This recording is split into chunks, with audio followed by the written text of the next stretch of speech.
말씀은 사도행전 3장 21절 한 절 봉독해 드리겠습니다. 하나님이 영원 전부터 거룩한 선지자들의 입을 의탁하여 말씀하신 바 만유를 회복하실 때까지는 하늘이 마땅히 그를 받아두리라. 아멘. 이 한 절 말씀 속에 놀라운 하나님의 계획과 섭리가 담겨져 있는 것을 보면서 우편에 앉으신 그리스도라. 그리스도의 또한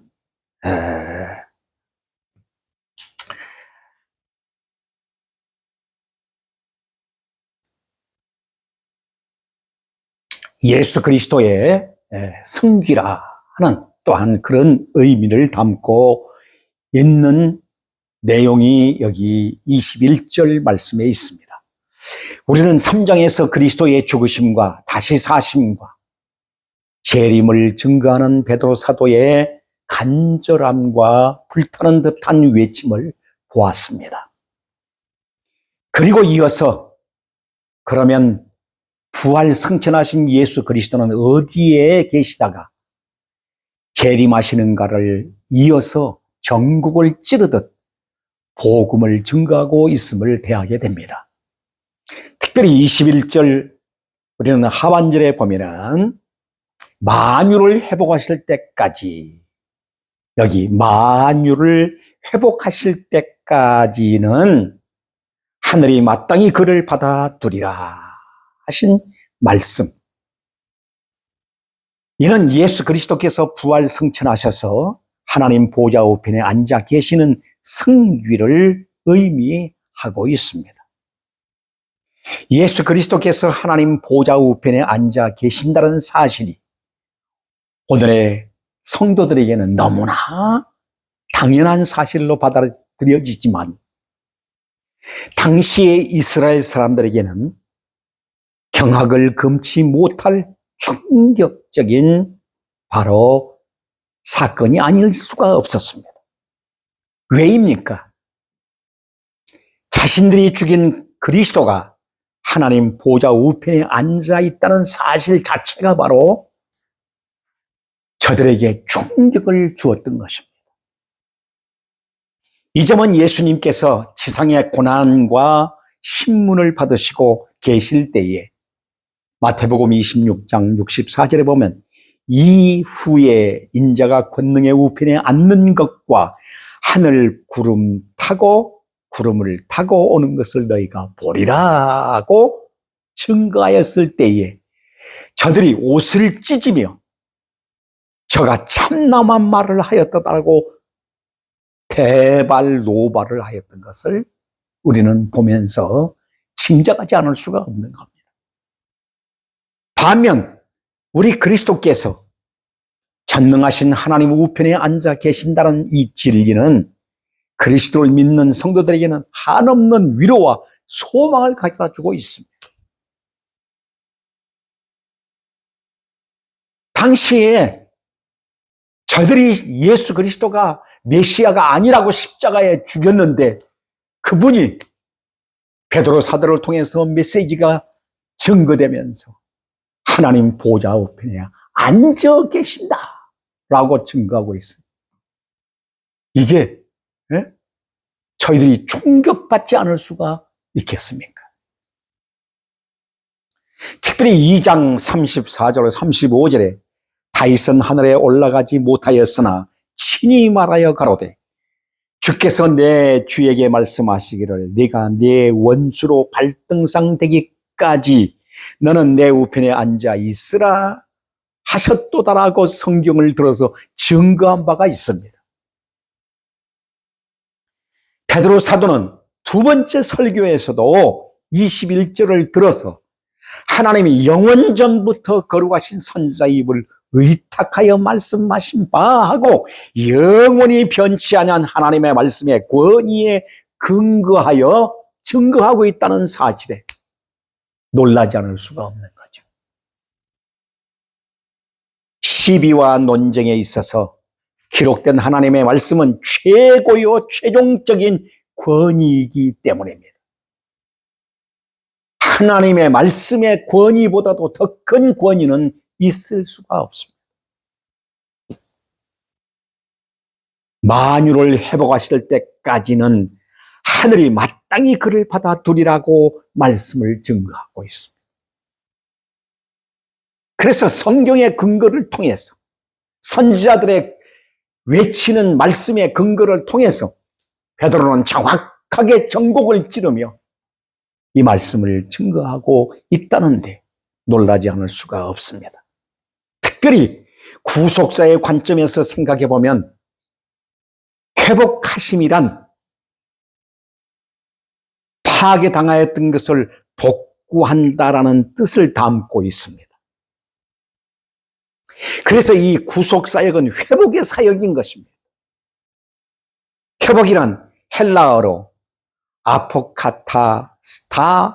아포카타스타세오스라고 하는 말입니다. 이 말은 의에 거하는 바 새하늘과 새 땅이 완성된 복스러운 상태를 바로 뜻하고 있습니다. 그러니까 모든 죄와 불의를 완전히 제거해버렸다. 그 뜻입니다. 그것이 바로 회복이라는 뜻입니다. 이 회복이라는 뜻이 얼마나 깊고 놀라운가를 우리에게 보여주고 있습니다.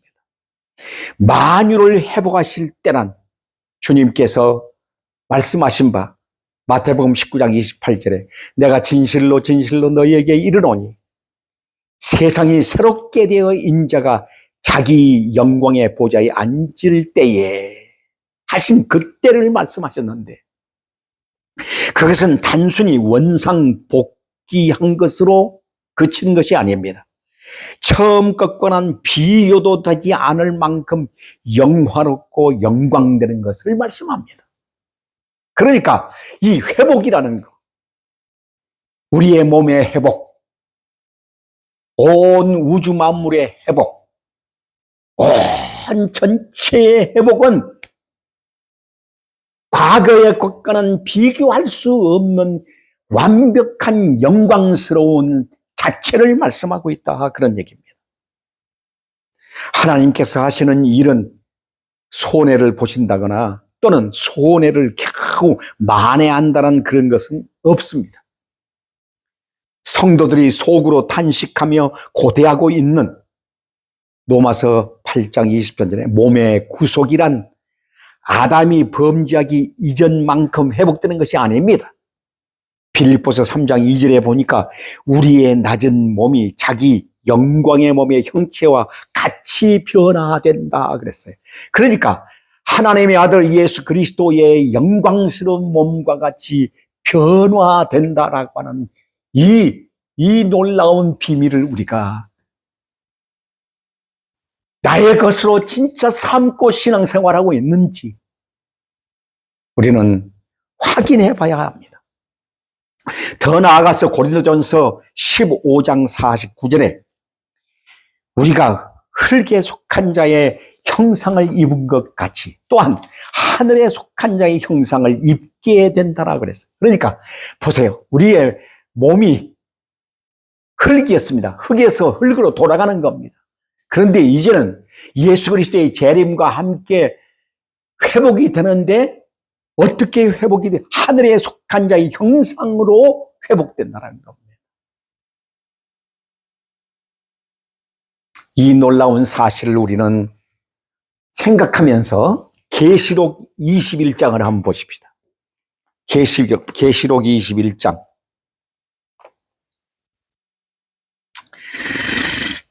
계시록 21장 1절에서 7절까지 한번 제가 읽어보겠습니다. 또 내가 새 하늘과 새 땅을 보니 처음 하늘과 처음 땅이 없어졌고 바다도 다시 있지 않더라. 또 내가 보매 거룩한 성 새 예루살렘이 하나님께로부터 하늘에서 내려오니 그 준비한 것이 신부가 남편을 위하여 단장한 것 같더라. 얼마나 아름답습니까? 내가 들으니 보좌에서 음성이 나서 이르되 보라 하나님의 장막이 사람들과 함께 있음에 하나님이 그들과 함께 계시리니 그들은 하나님의 백성이 되고 하나님은 친히 그들과 함께 계셔서 모든 눈물을 그 눈에서 닦아주시리니 다시는 사망이 없고 애통하는 것이나 곡하는 것이나 아픈 것이 다시 있지 아니하리니 처음 것들이 다 지나갔음이라라. 보좌에 앉으신 이가 이르되 보라 내가 만물을 새롭게 하노라 하시고 또 이르시되 이 말은 신실하고 참되니 기록하라 하시고 또 내게 말씀하시되 이루었도다 나는 알파와 오메가요 처음과 마지막이라. 내가 생명수 샘물을 목마른 자에게 값없이 주리니 이기는 자는 이것들을 상속으로 받으리라. 나는 그의 하나님이 되고 그는 내 아들이 되리라. 여러분, 이렇게 엄청난 축복으로 회복이 되는 것입니다. 이것은 바로 예수 그리스도의 재림과 함께 이루어지는 참으로 우리가 상상할 수 없는 어마어마한 축복들이 여기 자세히 기록되고 있습니다. 자, 그 다음에 더 넘어가서 22장, 계시록 22장 1절부터 5절까지 한번 봅니다. 또 그가 수정같이 맑은 생명수의 강을 내게 보이리니 하나님과 및 어린 양의 보호자로부터 나와서 길 가운데로 흐르더라. 강 좌우에 생명나무가 있어 12가지 열매를 맺되 달마다 그 열매를 맺고 그 나무 잎사귀들은 만국을 치료하기 위하여 있더라. 다시 저주가 없으며 하나님과 그 어린 양의 보호자가 그 가운데 있으리니 그의 종들이 그를 섬기며 그의 얼굴을 볼 터이요 그의 이름도 그들의 이마에 있으리라. 다시 밤이 없겠고 등불과 햇빛이 쓸데없으니 이는 주 하나님이 그들에게 빛이심이라. 그들이 세세토록 왕노릇하리로다.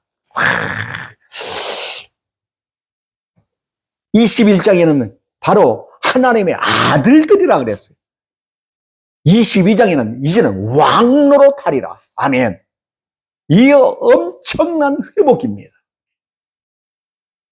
이렇게 바로 회복되는 영광을 누리게 된다는 말씀. 이는 예수 그리스도께서 재림하시는 날에 이렇게 완성되는 것입니다. 그래서 성경은 회복의 날을 기다리며 신앙생활을 하라고 가르치고 있습니다. 특별히 디도서 2장 13절 말씀에 보면 복스러운 소망과 우리의 크신 하나님 구주 예수 그리스도의 영광이 나타나심을 기다리게 하셨으니 그랬어요. 기다리게 하셨으니 얼마나 오늘 우리는 간절한 마음으로 기다리며 살아가고 있습니까? 그날을 언제나 얼마나 사모하고 살아가고 있습니까? 무엇에 그렇게 심취되어 살아가고 있습니까? 그때까지는 하늘이 마땅히 그를 받아들이라고 오늘 여기 본문에 말씀하고 있습니다. 그 후에 하나님의 때가 찬 경륜 가운데서 예정하신 그리스도의 재림이 이루어지게 되는 것입니다. 오늘 그것이 나의 소망이고 그것이 나의 전부고 그것이 나의 모든 기대고 그것을 뜻하고 살아가는 우리의 삶이 되어야 하는 것입니다. 우리가 기억해야 할 중요한 말씀은 만유를 회복하시는 구속사역이란 그리스도의 초림이나 죽으심이나 부활이나 승천이 끝이 아니라는 것입니다. 회복의 성취는 그리스도의 재림하심으로 비로소 완성이 된다는 얘기입니다. 로마서 8장 19절로 21절에도 만물들도 죄로 인하여 탄식하며 그리스도의 재림을 고대한다는 것입니다. 한번 생각해 보십시오. 만물들도 그리스도의 재림을 고대하고 있는데 왜 인간들은 그리스도의 재림을 고대하지 않고 있을까요? 너무너무 안타깝지 않습니까? 그것은 과학 만능으로 모두가 세상병이 들어있다는 겁니다. 주여 주여 하고 매일매일 기도는 하고 있는데 입술로만 기도하고 있지, 마음과 중심과 영혼과 모든 전체의 중심이 바로 그리스도로 완전해 있지 않다는 겁니다. 모두가 세상병이 들어있어.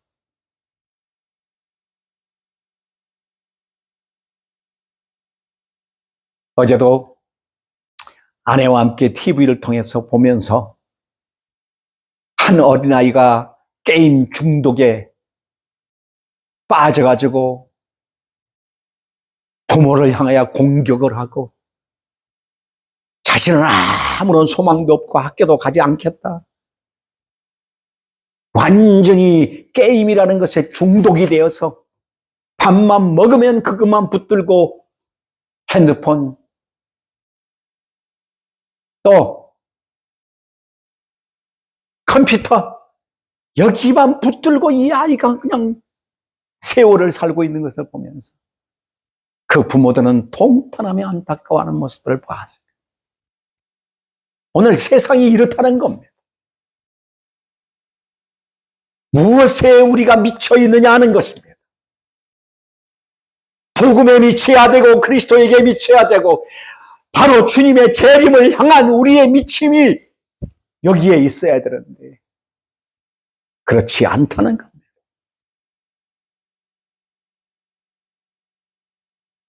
왜 사도들은 한결같이 예수 그리스도의 생애와 죽으심과 다시 사심과 승천과 하나님 보좌 우편에 앉아 계심과 다시 오심을 증거해야만 했을까요? 이것이 바로 성령님의 사역이기 때문입니다. 성령님이 오신 목적이 바로 무엇입니까? 이 복음을 전하기 위해, 이 복음을 나타내기 위해, 이 복음을 하나님의 종들을 통해서 증거하라고 성령이 오신 것입니다. 베드로 사도가 두 번째 설교에도 같은 모습으로 설교하고 있는데 우리는 주목을 해야 합니다. 왜 그랬을까요? 그리스도 외에는 방법이 없고 소망이 없고 아무런 목적이 없다는 것입니다. 사도 바울도 고린도전서 2장 2절 말씀에 보면 예수 그리스도와 그의 십자가에 못 박힌 것 외에는 아무것도 알지 아니하기로 작정했다 그래요. 작정했다. 뭐 이러한 작정이 우리에게도 있어야 되지 않느냐 그 말입니다.